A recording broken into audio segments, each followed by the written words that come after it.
I still remember the smell of cheap coffee and wet asphalt that morning.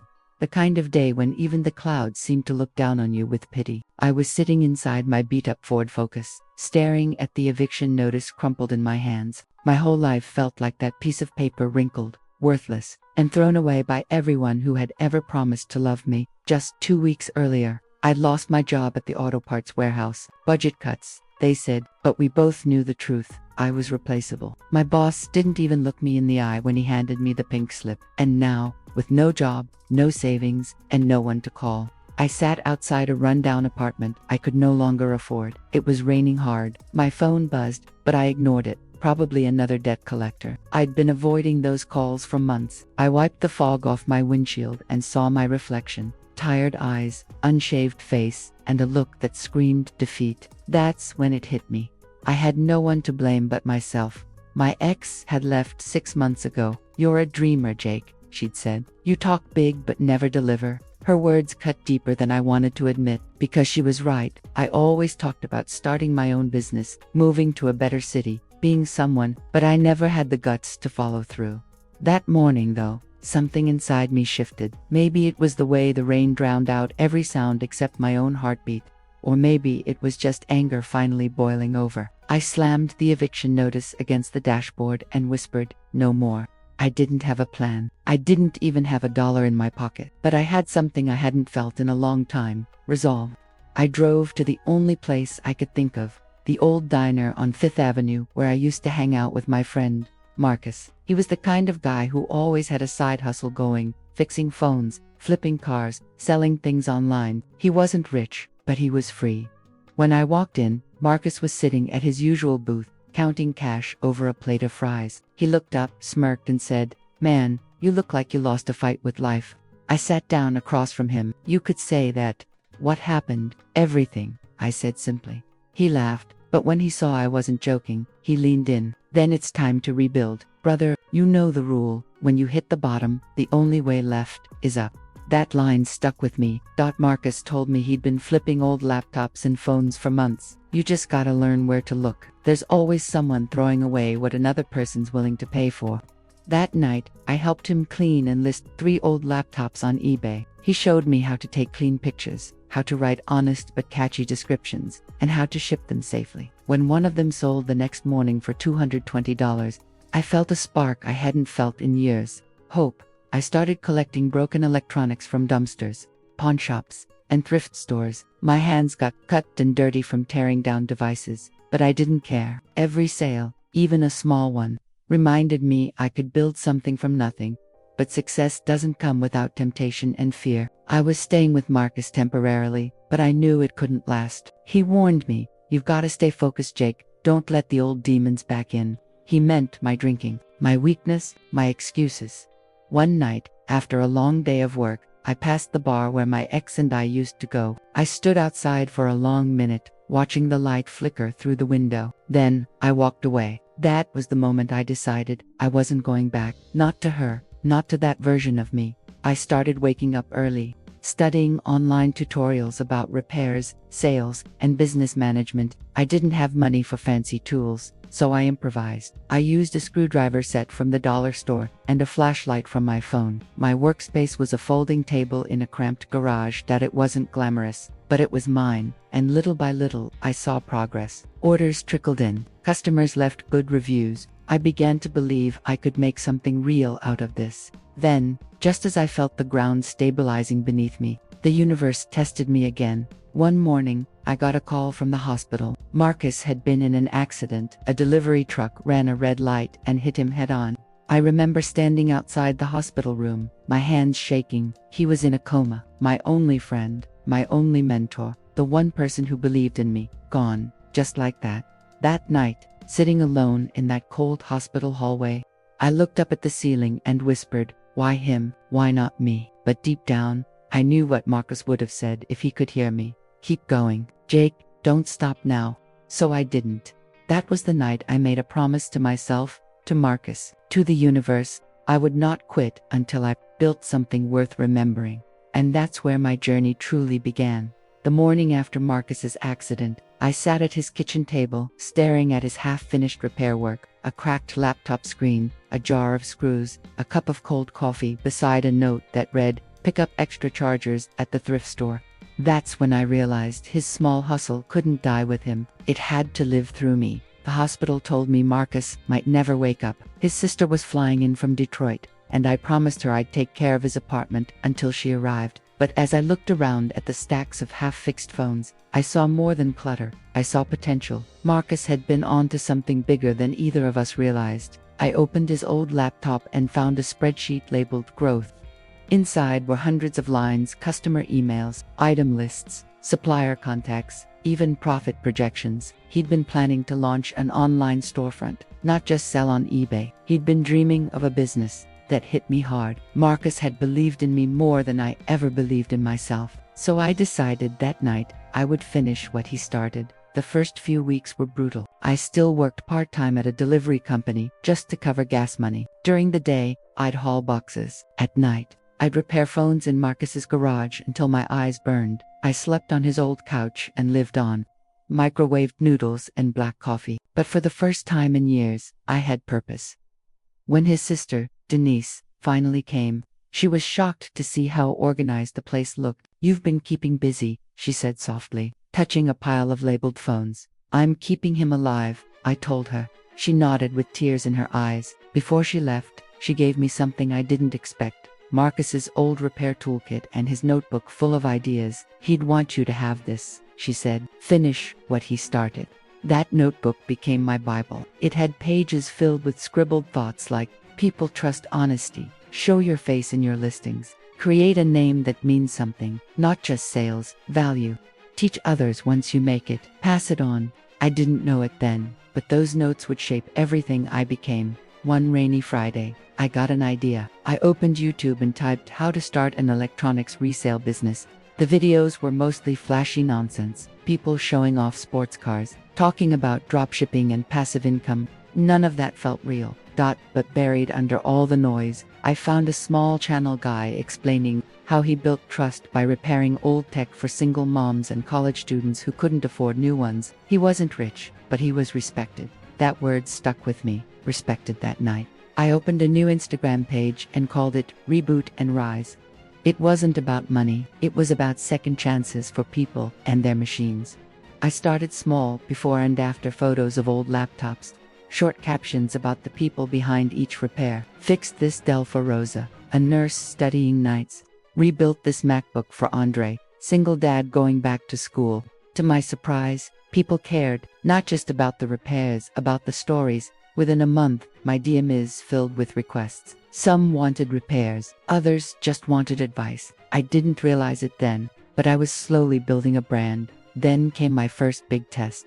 A customer brought me a water-damaged gaming laptop worth nearly $2,000. He said it was a lost cause. The motherboard was fried, and he was ready to trash it. But I saw a challenge. I stayed up 3 nights watching tutorials, taking notes, ordering cheap replacement parts online. On the 3rd night, just past 3 a.m., I hit the power button, and the screen lit up, blue, alive. I threw my hands in the air and yelled loud enough to wake Benny Boy. That laptop represented more than money. It was proof that hard work still beats luck. When I returned it, the customer paid me double and wrote a long Facebook post about the guy who brought his laptop back from the dead. That post got shared hundreds of times. I had no idea how fast things were about to change. Over the next few months, Reboot and Rise exploded locally. My garage became a workshop full of cables, tools, and hope. I hired a high school kid part-time to help clean devices, then a second. Before long, I had 3 people working with me. But growth brings temptation. A flashy reseller approached me at a trade show. "You've got skills," he said. "I can get you fake parts from China for half price. Nobody will notice." I wanted the profit, but Marcus's words echoed in my mind. People trust honesty. I shook his hand and walked away. It cost me thousands that month, but I slept peacefully. By the end of year 1, Reboot and Rise had its own small office, just a rented room in an old strip mall with flickering lights and a squeaky door. But when I hung that wooden sign on the wall, it felt like my name finally meant something. I remember sitting alone that night, staring at Marcus's notebook. I whispered, "We did it, brother." But life wasn't done testing me. 2 weeks later, I came home to find a letter from the hospital. Marcus had passed away in his sleep. He never woke up. I sat there for hours, motionless. The grief hit harder than before because this time I had something to lose. The dream we shared. At his funeral, Denise handed me a sealed envelope. Inside was a single line written in his shaky handwriting. "You're not fixing machines, Jake. You're rebuilding lives, starting with your own." That broke me, but it also lit a fire that would never go out. That night, I went home, looked at my reflection in the workshop window, and said out loud, "This isn't just a business anymore, it's a promise." And from that moment, I knew Reboot and Rise would one day become more than just a repair shop. It would become the empire that rose from the ashes of everything I lost. They say, success brings light. But what no one tells you is that same light also attracts shadows. By the second year of Reboot and Rise, my small repair shop had become the talk of our little town in Ohio. Word of mouth had done its magic. Local students, parents, even small business owners brought me their broken gadgets. Some came for the repairs, most came for the honesty. I had 3 employees then. Tommy, a 19-year-old with fast hands and a faster mouth. Sandra, a single mother who handled front desk calls like a pro. Eli, my quiet helper who cleaned devices and never spoke much but never messed up either. To anyone walking in, we looked like a family, but inside those walls, cracks were forming, invisible ones that I was too busy to see. One Thursday morning, I noticed the repair log didn't match the cash. We were short by $480. At first, I thought it was my mistake. Maybe I'd written down a wrong invoice or double-counted a supplier's bill. But after 2 more short weeks, the missing money grew to over $1,200. I didn't want to believe it. I trusted my team. We shared jokes, late-night takeout, even celebrated birthdays together in that dusty little office. But something inside me whispered, "Check the cameras." When I opened the old DVR footage, my stomach turned.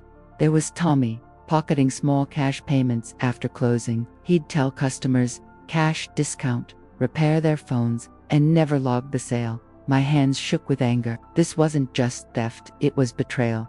I called him in the next morning. He showed up late, chewing gum, smelling like cheap cologne. "Tommy," I said quietly, "you've been stealing from the shop." He laughed at first. "Man, it's just cash. We're all grinding here." I stared at him, no words, no emotion, just disappointment. He shifted, then said, "You act like this is some big empire. Chill out." That was the first time I heard anyone mock what I'd built, and it burned. I fired him that day. No argument, no drama, just gone. He slammed the door and yelled, "You'll regret this, boss." At that moment, I thought I'd handled it well, but I had no idea the chaos that was about to follow. A week later, bad reviews started appearing online. Fake ones. "Owner scams people, be careful. Used my parts and broke my phone. He's running a side hustle, reselling your data." Each review was like a knife twisting into my back. Business slowed. Customers stopped showing up.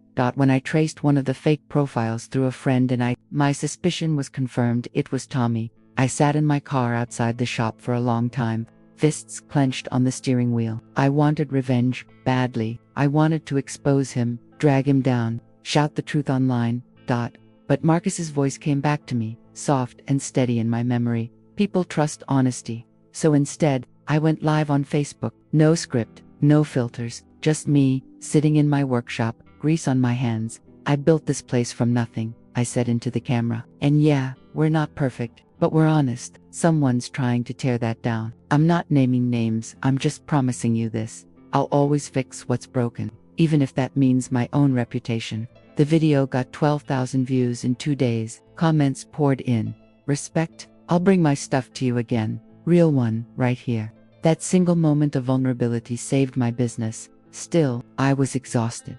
The betrayal had poisoned something inside me. I started working longer hours, sleeping less, trusting nobody. Sandra noticed it. "You're burning out," she said one night as we closed up. "I'm fine." "No, Jake, you're not. You used to smile when you fixed things. Now you just survived." Her words hit hard. I didn't answer. Later that night, I stared at Marcus's notebook again. His handwriting reminded me of better times when all of this still felt pure. On the last blank page, I wrote one new line. "Every empire faces its first betrayal before its first victory." Months passed, and slowly, business stabilized. But one day, out of nowhere, I got a letter. Notice of lawsuit, defamation, and lost wages from Tommy. He claimed I fired him without cause, ruined his career, and emotionally damaged him by public humiliation. I almost laughed when I read it, until I realized he had filed it for real. And now, I needed a lawyer. The legal battle lasted 6 months. I showed up in court with receipts, logs, and the camera footage that proved his theft. When the judge ruled in my favor, I felt relief, but not joy, because something deeper had changed. I wasn't the same man who started fixing phones in Marcus's garage. I was tougher, sharper, colder. Reboot and Rise had survived its first storm. But I knew now that storms don't always end things. Sometimes, they shape you into something unbreakable. When I returned to the shop that evening, Sandra and Eli were waiting. A welcome back cake sat on the counter. Eli handed me a small box. Inside was a metal keychain engraved with 3 words, "Keep rising." Jake, I smiled for the first time in months. That night, as we laughed over cheap pizza and soda, I realized something important. Empires aren't built by bricks, but by people who stay when everyone else walks away. The months that followed were a blur of light, sound, and self-deception. Ethan was finally living the life he had always dreamed of, or at least, that's what it looked like from the outside. He and Madison became the IT couple of his town. Her beauty turned heads everywhere they went. She was the kind of woman who looked flawless even when doing nothing at all. Everywhere they went, people stared, and Ethan liked it. He liked how waiters looked at him with envy, how strangers whispered as they walked by, how Madison wrapped her arm around his and smiled for pictures. It made him feel powerful, admired, wanted. Social media only made it worse. Every selfie, every vacation photo, every couple goals reel fed his ego like a drug. Madison had thousands of followers, and together they built a carefully curated illusion of a perfect life. Her followers called him the luckiest man alive. But what nobody saw, what Ethan tried not to see, was how empty those moments really were. At first, Madison was exciting. She was spontaneous, wild, and confident. She pulled Ethan into a world of expensive dinners, rooftop parties, designer stores, and endless attention. But as time passed, Ethan began to notice small cracks in the illusion. She talked a lot, but rarely about anything real. Her conversations revolved around herself, her looks, her social media engagement, her followers, her brand deals, and how she wanted to level up. Whenever Ethan tried to talk about work, or his family, or even something as simple as his favorite book, her attention would drift. She'd scroll through her phone mid-sentence, giggling at notifications. One evening, he came home from work exhausted. He had been running late because of a client meeting, and all he wanted was a quiet night. And Madison was sitting on the couch, glued to her phone, wearing a face mask and silk robe. "Hey," he said gently, "how was your day?" She didn't look up. "Fine. I posted a skincare video. It's already at 30,000 views. He smiled weakly. "That's great," she hummed, still staring at her screen. "Can you order sushi? And don't forget to take pictures when it gets here. I need some for my story." Ethan sighed. "You know, we could just eat it without filming everything." That made her finally look up, but not with affection, with irritation. "Ethan, it's part of my job. You don't get it. This is what people want to see." He didn't reply. He just nodded and ordered the food. As they ate, she took half a dozen photos before taking a single bite. Ethan realized she hadn't even asked how his meeting went. He tried to remind himself that every relationship had its flaws, that maybe he was just tired, but something inside him whispered a truth he didn't want to admit. He missed Lily. A few weeks later, Madison invited him to a high-end rooftop party in Los Angeles. "It's for networking," she said. "You'll meet people who can help your career too." The view was breathtaking, skyscrapers glowing against the dark, warm night sky. The air smelled like perfume and expensive wine. Everyone there was beautiful. Dressed like magazine covers, Madison floated through the crowd like she belonged to another world. She laughed loudly, flirted shamelessly, and barely noticed when Ethan wasn't beside her. He stood awkwardly in a corner, sipping his drink, watching her take selfies with strangers. At one point, he saw her whisper something to a tall man in a black suit. The man laughed and put his hand on her waist, and Madison didn't stop him. She just smiled. Something inside Ethan twisted. He walked up to her and forced a polite smile. "Everything okay?" She blinked, surprised. "Yeah, we were just talking about a brand collab." "Chill, Ethan. Didn't look like business." Her eyes turned cold. Don't start, please. You always get jealous when I talk to anyone attractive. He bit back his anger. Madison, it's not about jealousy. It's about respect. She rolled her eyes. Oh my God, are we seriously doing this here? Grow up. People were starting to glance their way, sensing tension. Ethan forced himself to walk away, humiliated. That night, when they got home, they didn't speak. Madison went straight to bed, muttering something about him ruining the vibe. Ethan sat in the living room, staring at the blank TV screen. His chest felt heavy, not with anger, but with realization. The next morning, Madison acted like nothing happened. She kissed him on the cheek, made herself a smoothie, and started recording a good morning, loves, video for her followers, smiling into her phone as if she hadn't broken him a little the night before. Ethan watched her, really watched her. The rehearsed smile, the practiced laugh, the artificial warmth, it was all a performance. And for the first time, he realized he wasn't part of her story, he was just a prop in it. Weeks turned into months. Madison became busier, more distant. Ethan found himself working longer hours just to avoid coming home. The house felt cold, hollow, like it belonged to strangers. One evening, while scrolling through his phone, he accidentally stumbled upon Lily's profile. It had been months since he'd seen her name. Her account was private now, but her profile picture caught him off guard. She was smiling, genuinely smiling. She looked radiant, peaceful, and more confident than ever. For a moment, his chest tightened. He zoomed in slightly, studying the photo. There was something different about her, not just her appearance, but her energy. She looked happy, free, like someone who had finally let go of pain. Ethan dropped his phone and sat in silence. The truth hit him harder than he expected. Lily was better off without him. That night, when Madison returned home late, smelling of alcohol and laughter, Ethan was already in bed pretending to sleep. She mumbled something about after-party deals and collapsed beside him, without even taking off her makeup. He stared at the ceiling, his mind spiraling.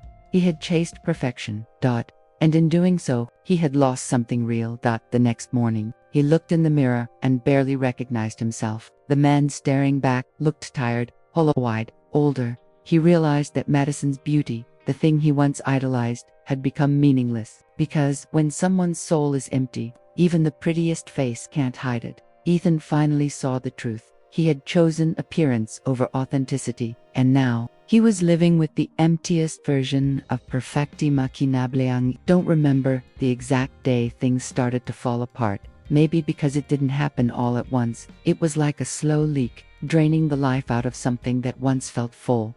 The truth was simple. Madison and I were strangers living under the same roof. We still took pictures together, still smiled for social media, still played the perfect couple online, but behind closed doors, silence screamed louder than any argument. Every night, I'd lie in bed beside her, scrolling through my phone, pretending to be busy. She'd lie there next to me, watching videos, giggling at comments from men I didn't know. It was a quiet kind of torture, the kind where you both know something's broken, but neither wants to admit it. One night, I woke up around 2 a.m. and noticed the soft glow of her phone. She was smiling, texting rapidly. My chest tightened. "Who are you talking to?" I asked, my voice rough with sleep. She glanced at me "Just friends, go back to sleep." But I couldn't. The next day, when she left for her brunch meeting, I made a mistake, one I swore I'd never make. I checked her phone. The messages were there, flirty, bold, intimate. She had been talking to another man, someone from one of those rooftop parties she'd dragged me to. They joked about how boring Ethan must be, how she deserved more excitement, how she felt alive with him. It felt like someone had punched me straight through the chest. I set the phone down and stared out the window. For a long time, I couldn't move, couldn't even breathe properly. How did I get here? How did I go from being with someone who loved me for who I was, to someone who saw me as a placeholder? That night, I didn't confront her. Instead, I went for a long drive, no destination, no plan, just endless roads and loud music trying to drown out my thoughts. The city lights blurred past me, neon reflections streaking across the windshield. Every memory of Lily flashed through my mind, her laughter, her softness, her way of making even silence feel safe. And then I remembered the look on her face the night I told her she wasn't enough. God, that memory still haunts me. I parked near the river, where the city faded into quiet darkness, and sat there for what felt like hours. The guilt crawled up my throat until it became a physical ache. Madison's betrayal hurt, but what hurt more was realizing that I had done the same thing to Lily. I had broken someone who only ever gave me love, and now, karma had finally found its way back. The following days were a blur. Madison pretended nothing was wrong. She still posted good morning, love videos, still went out with her influencer friends, still called me babe when she needed something, but I couldn't unsee what I'd read.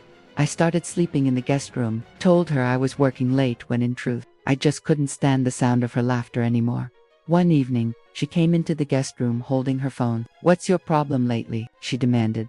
I looked up from my laptop. "My problem, maybe that you've been cheating on me." Her face froze for a second, then she scoffed. "Oh my God, are you serious right now? You went through my phone. That's what you're mad about?" I asked quietly. "Not what I found, but that I found it." Madison rolled her eyes and crossed her arms. "Ethan, you're being dramatic. It's not like I slept with anyone. It was just flirting." "Flirting," I repeated bitterly. "So it's okay as long as you don't get caught doing more." She groaned and turned away. "You're so exhorting. This is why I talk to other people, because you're always moody and insecure." I felt something inside me snap. "You mean because I actually care?" She spun around, her eyes sharp. "No, because you can't handle me having a life outside you." I stood up, trying to stay calm. "A life outside me is fine. A life behind my back isn't." We stared at each other in silence, to people who had once pretended to be in love, now reduced to strangers throwing accusations. She finally shrugged. "You know what? Maybe we're just not right for each other." And, just like that, she turned and walked away, as if I was nothing more than another chapter in her perfectly filtered story. That night, I sat alone on the floor of the living room, surrounded by the cold glow of city lights. The house felt emptier than ever, not because she was gone, but because I was somewhere along the way. I had lost myself trying to be someone else's idea of perfect. Madison had hurt me, yes, but she had only shown me what I truly was, a man who once chose shallow beauty over real love, and the cruelest part of it all, I couldn't even hate her for it, because deep down, I knew I deserved it. A few days later, she moved out. No tears, no drama, just a brief goodbye text. It was fun while it lasted. "Don't take it so seriously." That message broke me in ways her betrayal never could. I sat on the couch, staring at her words, and realized something horrifying. I had once sent something similar to Lily, cold, detached, careless, and now, I finally understood how it felt to be on the other side of that message. The next morning, I woke up to a quiet house. No perfume in the air, no laughter, no camera flashes, just silence. It should have felt peaceful. Instead, it felt like punishment. I walked into the bathroom, looked at myself in the mirror, and barely recognized the man staring back. Empty eyes, rough stubble, tired skin. For the first time in my life, I didn't feel lucky. I didn't feel desired. I just felt alone. And maybe that's what I needed to be. Because sometimes, the only way to find yourself again is to lose everything that blinded you. It had been 6 months since Madison left.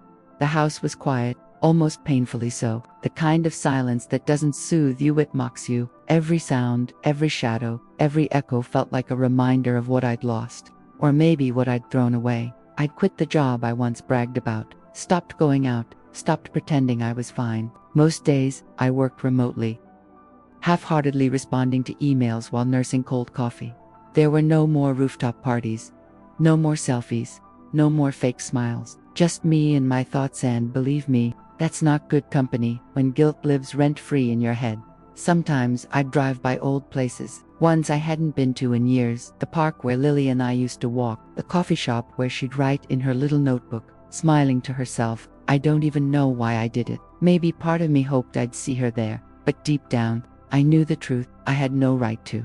Then came the morning that changed everything. I was running late for a client meeting downtown. My car had been acting up, so I took the train for the first time in forever. It was crowded, typical rush hour chaos, but then, through the crowd, I saw her. She was standing by the far end of the platform, earbuds in, reading something on her phone. Her hair was different, shorter, smoother. She was wearing a cream coat, a soft scarf, and confidence that filled the space around her. It took me a few seconds to realize why she looked so familiar. It was Lily. But not the Lily I remembered. Gone was the shy, quiet girl who used to hide behind her glasses and long sleeves. This woman carried herself differently. Her posture, her expression, everything about her screamed strength. She was radiant, effortless, untouchable. And for the first time in years, I felt small. I almost didn't approach her. My heart was pounding like I'd run a marathon. But something inside me, maybe guilt, maybe hope, made me take that first step. "Lily," I said softly. She turned, her eyes met mine, and for a second, her expression froze. Not surprise, not anger, just calm recognition. "Ethan," she said, her tone even polite. "It's been a while." Her voice hadn't changed, but the way she said my name, it wasn't the same girl who once trembled when she spoke to me. She was composed, now self-assured. I smiled awkwardly. "Yeah, it has. You look great." "Thank you," she said, offering a small, almost detached smile. "You look different." That word stung. Not worse, not better, just different. The train arrived, and we both stepped in. I found myself standing beside her, my mind racing for words that wouldn't sound hollow. "So, how have you been?" I asked. She looked straight ahead, then said quietly, "Good, really good, actually. Life's been kind." Her answer hit harder than it should have, because for her, kindness was something I'd failed to give. We stood in silence for a while, the hum of the train filling the gaps I didn't have courage to fill. Then she added, "I saw your posts a while back. You were traveling, right?" I chuckled dryly. "Yeah, that was Madison's thing. You've probably heard about her." Lily nodded, eyes still focused on the reflection in the window. "The influencer, right?" There it was, the quiet sting of truth wrapped in civility. "Yeah," I said softly. That ended. She didn't say "I'm sorry." She didn't need to. Her silence said everything.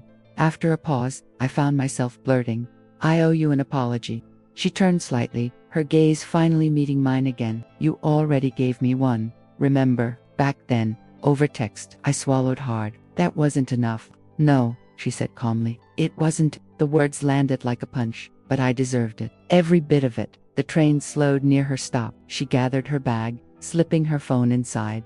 "It was nice seeing you, Ethan," she said. "Take care of yourself." "Wait," I blurted before I could stop myself. Can I take you for coffee? Just to talk?" Lily hesitated for a moment. Then she smiled faintly. "Maybe another time." And with that, she was gone.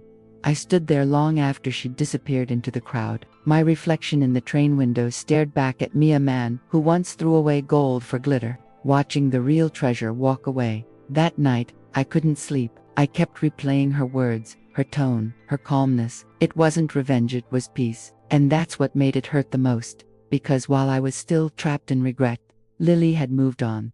A week later, I found myself at the same coffee shop where she used to write. I don't know what I was expecting, that she'd show up again, that life would give me a second chance. She didn't show up.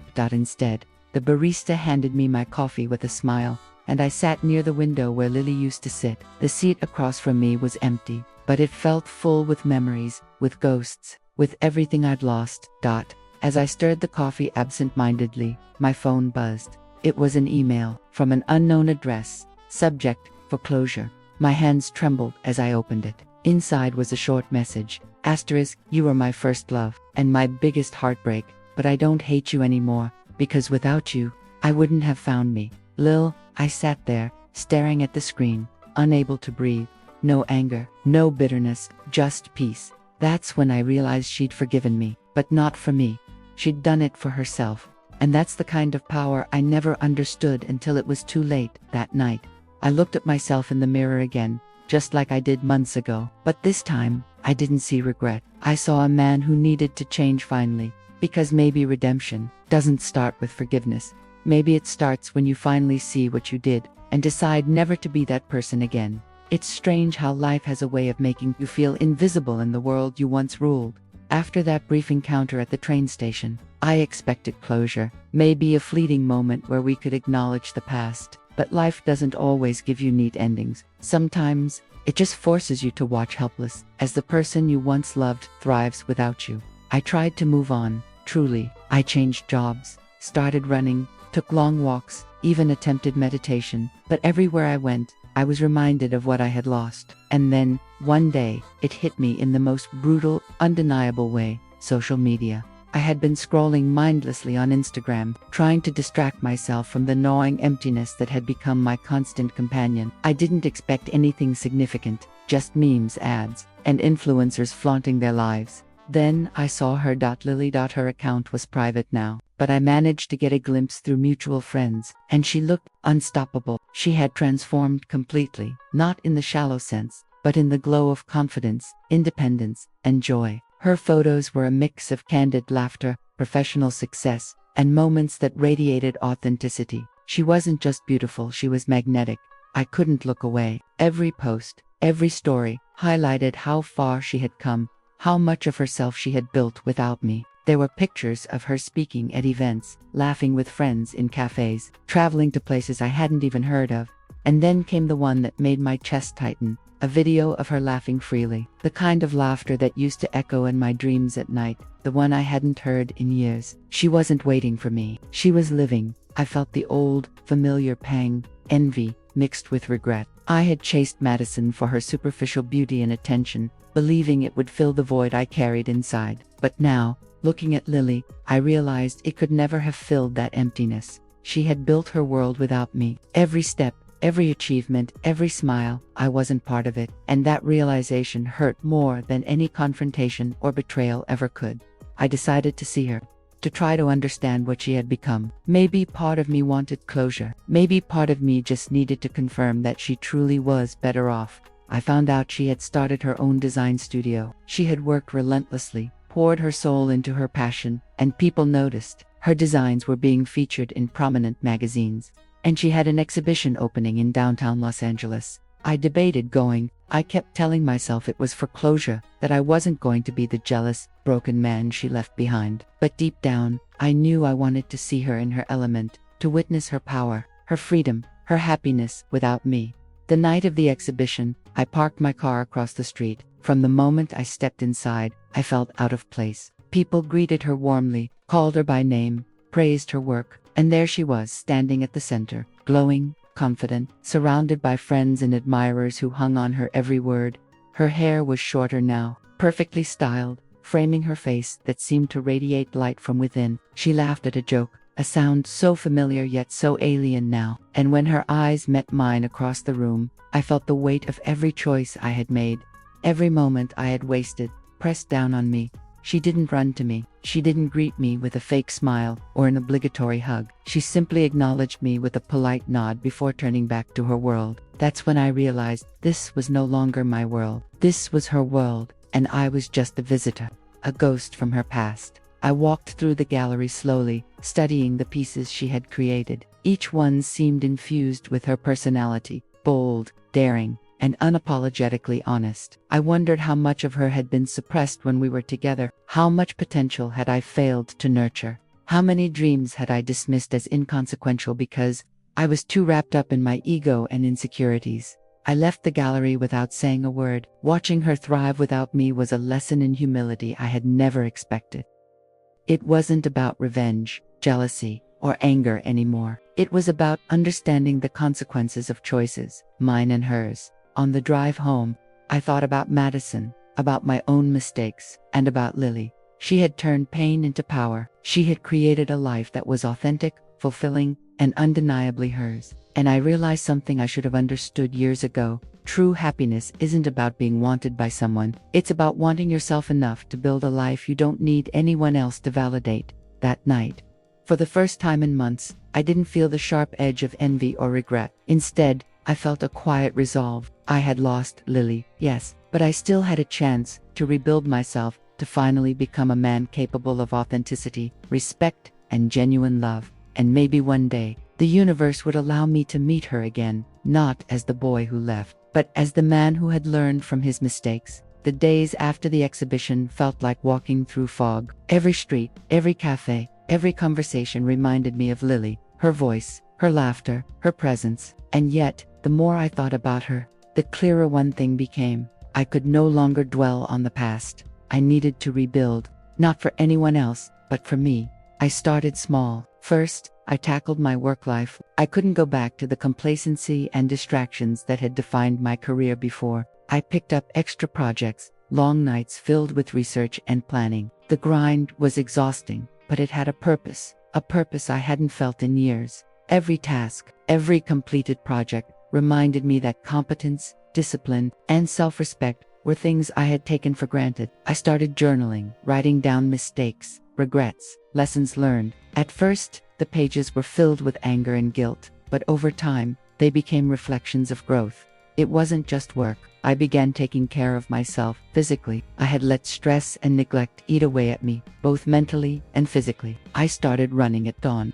Long stretches that forced me to face my own thoughts and breathe deeply through the pain of self-loathing. I learned to cook, to prepare healthy meals instead of surviving on takeout. And I even forced myself into social situations, awkward and uncomfortable as they were. But no matter what I did, there was a shadow Lily. She lingered in every accomplishment, reminding me of what I had thrown away. The pain of loss, of seeing her grow into a radiant, unstoppable woman, was both humbling and haunting. Then came the day that truly shifted everything. I was walking through the downtown park, headphones in, running routine laps, when I noticed a young woman sketching on a bench. Something about her posture, the intensity in her eyes, the way she held her pencil, it reminded me of Lily years ago. I stopped and watched. Curiosity got the better of me. I approached. "You're really talented," I said cautiously. She looked up, startled, then smiled faintly. "Thanks, I'm practicing." I nodded, my chest tightening with a strange mix of nostalgia and admiration. "You ever think about turning that into a career?" She shrugged. "Maybe, one day. Right now, it's just me and the sketchbook." I realized, with a jolt, that this was exactly what Lily had been doing back then, pouring herself into her passions quietly, away from the chaos of the world. And just like Lily, she radiated potential, focus, and raw energy. That encounter became a turning point. I realized that watching others succeed from afar, whether it was Lily or strangers chasing their dreams, could either paralyze me or inspire me. I chose the latter.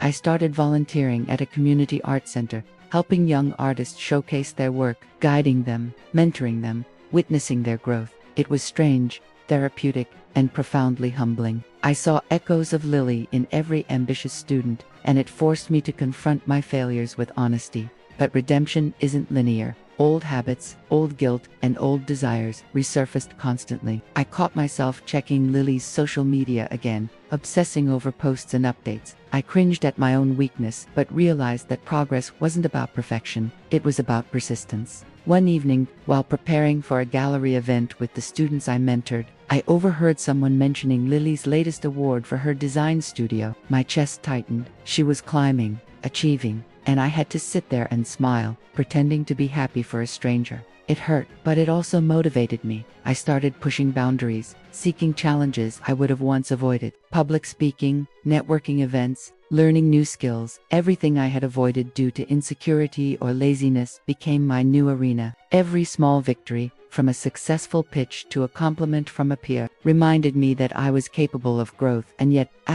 in quiet moments, I still missed Lily. I still longed for the connection we had lost, the warmth we had thrown aside. I accepted that some things weren't meant to return. Life had moved on, she had moved on, and it was time I did the same. Then, an unexpected email arrived from Lily. It was brief, professional, yet personal enough to make my heart stop. Hamza, I saw your recent project at the community center. Impressive work, keep going, you're on the right path. My hand shook as I read it, not because it rekindled old feelings, but because it confirmed something I had been fearing and hoping for simultaneously. She had noticed me, not as the boy she once loved, but as a man rebuilding himself. It was validation, yes, but also a mirror reflecting my growth, my failures, and my responsibility to continue moving forward. That night, I stood in front of the mirror, looking at the man I had become. Not perfect, not fully healed, but honest, stronger, determined, and in that reflection, I realized that redemption doesn't come from apologies or fleeting gestures. It comes from facing the consequences of your choices, embracing them, and choosing every day to be better for yourself, for the people you've wronged, and for the life you still have a chance to live. I didn't know if I'd ever see Lily again in person, but I knew that I could finally take pride in my own life, a life where I was accountable, where I was worthy, and where I could finally let go of the past without bitterness. because true redemption isn't about winning back what you lost. It's about becoming someone who deserves a future. Life has a strange way of circling back on itself. Just when you think you've buried the ghosts, they appear again, not as shadows, but as living reminders of your mistakes. That's exactly what happened to me. It started with an invitation. Not the kind of casual invitation you ignore, but a formal one for a high school reunion. I wasn't excited. I wasn't eager. I didn't want to see anyone I once knew, least of all the people who had judged me, laughed at me, or worse, the ones I had hurt. But something in me, maybe curiosity or maybe guilt, made me say yes. I needed to confront my past, to finally face the consequences of my choices and the people I had wronged. Walking into the gymnasium where the reunion was held, I felt every eye on me. I hadn't changed as much on the outside as I had on the inside, and yet I felt the weight of years pressing down on my shoulders. There was Madison first. Of course, she had changed her hair shorter, her style sharper, the confidence in her smile undeniable. She looked at me and raised an eyebrow. I could feel the unspoken words. "So, this is what became of you." I approached slowly. "Hey, Madison," I said. My voice sounded strange to me, almost foreign. She smiled, a thin, polite smile. "Hamza, you made it." It wasn't warm, but it wasn't cold either. Just neutral, just like she probably wanted to be. We talked briefly about mutual acquaintances and careers, but I knew I wasn't there to exchange pleasantries. I was there to face what I had done, and the first confrontation came quicker than I expected. Next was Jake, my best friend turned rival after college. We hadn't spoken in years. Back then, I had ignored him, betrayed him in ways that seemed trivial at the time but were monumental in hindsight. "Hamza," he said, his tone neutral but his eyes sharp. "You've changed." "Yes," I admitted. "I've realized a lot of things I ignored. I've hurt people. I've made mistakes, and I'm here to face them." He studied me for a long moment, and then nodded. "It's good you're here. Not everyone comes back to own their mistakes." That was the first time I felt the strange, painful relief of accountability. I wasn't forgiven yet, not by anyone, but I had begun the process. Then came the hardest encounter. Lily. I had seen her from afar during the reunion. She was laughing with friends, radiant and confident. Not once did she glance at me, and I knew that she hadn't needed to. She had built a life without me. But then, as if fate had a twisted sense of timing, she turned and caught my eyes. Everything I felt in that moment, regret, admiration, longing, shame, collided. I wanted to run, to apologize, to explain, to beg, but I knew none of it would matter. Finally, I approached her, heart pounding. "Lily," I said softly. She looked at me, calm and composed. "Hamza." No warmth, no resentment, just recognition. "I need to say something," I began. "I know I can't change the past, but I want you to know that I see what I did. I hurt you, and I've lived with that every day. Sorry." She studied me for a moment, then nodded slightly. "I know, I've moved on, and so should you." Her words, though kind, cut deeper than any accusation ever could. She was free, and I was finally realizing I had been imprisoned by my own mistakes all along. The rest of the night was a blur of small conversations, awkward silences, and personal reckonings. Every person I had wronged, every friendship I had neglected, every moment of selfishness came rushing back, and I faced it head on. By the time the reunion ended, I was exhausted, not physically, but emotionally. I had confronted the past in all its harsh, unflinching reality. I hadn't erased my mistakes, and I hadn't been forgiven entirely, but I had faced them. Driving home, I reflected on everything, the pain I had caused, the opportunities I had squandered, the lives I had touched and broken. And yet, amid all that reflection, there was a strange sense of hope. Facing the past didn't erase it, but it gave me a foundation to build a future. I realized that confronting the past wasn't about redemption from others. It was about learning, growing, and finally understanding the weight of your own actions. I couldn't change what had happened with Lily, Madison, or anyone else, but I could change myself. And maybe, just maybe, that was the first step toward becoming a man worthy of respect, forgiveness, and love. Not for them, not for anyone else, but for myself. It's strange how life has a way of giving you the last lesson when you least expect it. After the reunion, I thought I had faced my past, confronted my mistakes, and finally begun to rebuild. But there's always one final crossroads, the moment when you must decide not just who you want to be, but what kind of life you're willing to accept. The next morning, I woke to the soft hum of my apartment. Coffee in hand, I scrolled through the notifications I had avoided last night. There was a message from Lily, brief, as always, but this one was different. Hamza, I hope you're finally finding your peace. Remember, choices define us. Don't forget yours. Her words lingered in my mind. Choices define us. I had made so many: good, bad, reckless, selfish. And now, standing at the edge of everything, I had to make the most important one yet. I went for a long run, letting the cool morning air hit my face. Each step was deliberate, each breath a reminder that I was alive, capable, and still accountable. I thought about all the people I had hurt: Lily, Madison, Jake, even my younger self who had made decisions without understanding the consequences. I realized that redemption wasn't about erasing the past. It was about committing to a life that would honor what I had learned. Every wrong I had done was a lesson, and every choice from this point forward had to be intentional. Later that day, I visited Madison. We talked openly for hours, not pretending that things had been easy or fair. We acknowledged mistakes, shared truths, and for the first time in years, I felt a sense of closure. Then came Lily. I knew it was time, not to rekindle anything, not to plead for forgiveness, but to finally say what I had needed to say all those years ago. I found her at her studio, arranging designs for an upcoming exhibition. She looked up as I entered, calm and focused. "Hamza," she said, her voice steady. "I needed to see you one last time," I said, "not to ask anything of you, but to tell you the truth. I was wrong about everything. I didn't see you, I didn't respect you, and I lost the most important person in my life because of my foolishness. You deserved so much better." She listened quietly, her eyes soft but guarded. "I don't expect forgiveness," I continued. "I just wanted you to know that I finally understand, and I promise I will live my life in a way that honors what I've learned. I won't waste another moment." For a long pause, she said nothing, and then she smiled. Not the same smile I remembered from the past, but a smile filled with understanding, strength, and closure. "You've grown," she said, and that's all I needed to see. Walking out of her studio, I felt a weight lift off my shoulders. It wasn't that I had been forgiven entirely, or that the past was erased, but I had made the right choice, the final choice, to face reality, accept responsibility, and commit to becoming a better person. I realized that love, revenge, regret, all of it had shaped me, but none of it defined me. The only thing that could define me now was the life I chose to lead.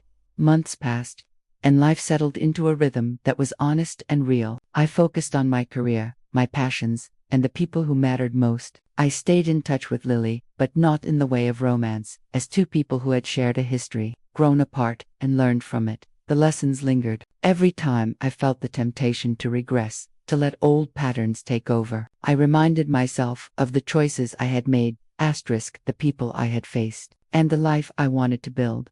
One evening, I walked through a park, watching the sunset paint the sky in brilliant oranges and purples. I thought about the journey from selfishness and ignorance to awareness and accountability. I had faced my past, confronted the consequences of my actions, and chosen a path of growth. And for the first time, I felt truly free, not because the past had been erased, not because I had regained what I had lost, but because I had made peace with it, and I was living a life that reflected the lessons I had learned.